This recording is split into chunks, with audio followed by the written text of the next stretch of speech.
Praise the Lord. आप सबको जय मसीह की। आज का हमारा अध्ययन पहला पतरस उसका पहला अध्याय। पतरस की पहली पत्री में हम पढ़ते हैं एक जीवित आशा और पवित्र जीवन जीने की बुलाहट। पतरस कहते हैं, हमारे प्रभु यीशु मसीह के परमेश्वर और पिता का धन्यवाद हो, जिसने यीशु मसीह के मरे हुओं में से जी उठने के द्वारा अपनी बड़ी दया से हमें जीवित आशा के लिए नया जन्म दिया, अर्थात एक अविनाशी और निर्मल और अजर मिरास के लिए जो तुम्हारे लिए स्वर्ग में रखी है, जिनकी रक्षा परमेश्वर की सामर्थ्य से विश्वास के द्वारा उस उद्धार के लिए जो आने वाले समय में प्रकट होने वाली है की जाती है। इस कारण तुम मगन होते हो, यद्यपि अवश्य है कि अभी कुछ दिन के लिए नाना प्रकार की परीक्षाओं के कारण दुख में हो, और ये इसलिए है कि तुम्हारा परखा हुआ विश्वास, जो आग से ताए हुए नाशवान सोने से भी कहीं अधिक बहुमूल्य है, यीशु मसीह के प्रकट होने पर प्रशंसा और महिमा और आदर का कारण ठहरे। उससे तुम बिन देखे प्रेम रखते हो, और अब तो उस पर बिन देखे भी विश्वास करके ऐसे आनंदित और मगन होते हो जो वर्णन से बाहर और महिमा से भरा हुआ है, और अपने विश्वास का प्रतिफल अर्थात आत्माओं का उद्धार प्राप्त करते हो। इसी उद्धार के विषय में उन भविष्यवक्ताओं ने बहुत खोजबीन और जांच पड़ताल की, जिन्होंने उस अनुग्रह के विषय में जो तुम पर होने को था भविष्यवाणी की थी।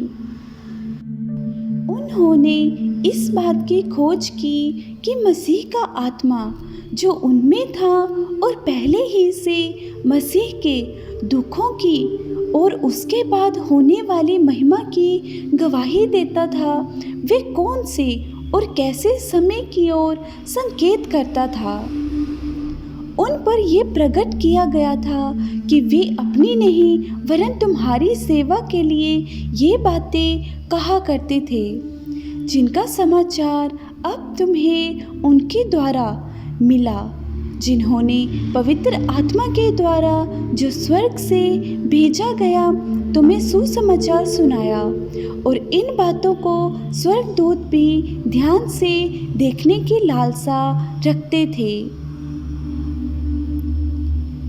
पवित्र जीवन जीने की बुलाहट। इस कारण अपनी अपनी बुद्धि की कमर बांधकर और संचेत रहकर उस अनुग्रह की पूरी आशा रखो, जो यीशु मसीह के प्रकट होने के समय तुम्हें मिलने वाला है।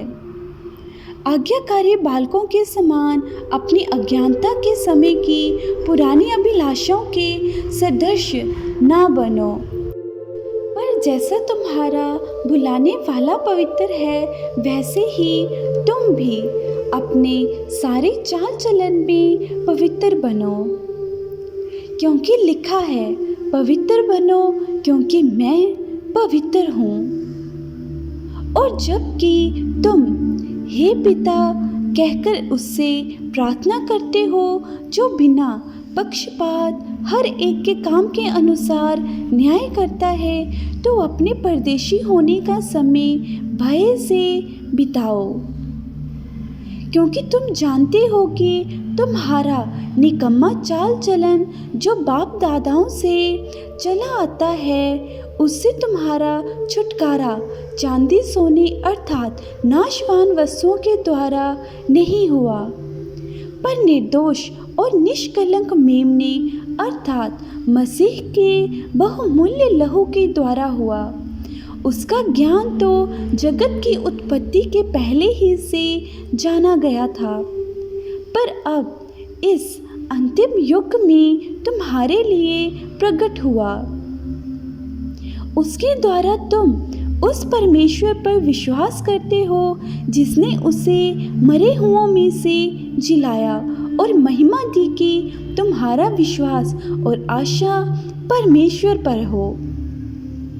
अतः जबकि तुमने भाईचारे की निष्कपट प्रीति के निमित्त सत्य के मानने से अपने मनों को पवित्र किया है, तो तन मन लगाकर एक दूसरे से अधिक प्रेम रखो, क्योंकि तुमने नाशवान नहीं पर अविनाशी बीज से परमेश्वर के जीवते और सदा ठहरने वाले वचन के द्वारा नया जन्म पाया है। क्योंकि हर एक प्राणी घास के समान है और उसकी सारी शोभा घास के फूल के समान है। घास सूख जाती है और फूल झड़ जाता है, परंतु प्रभु का वचन युगानुयुग स्थिर रहता है। और यही सुसमाचार का वचन है जो तुम्हें सुनाया गया था। हाँ, परमेश्वर के नाम की महिमा युगानुयुग होती रहे।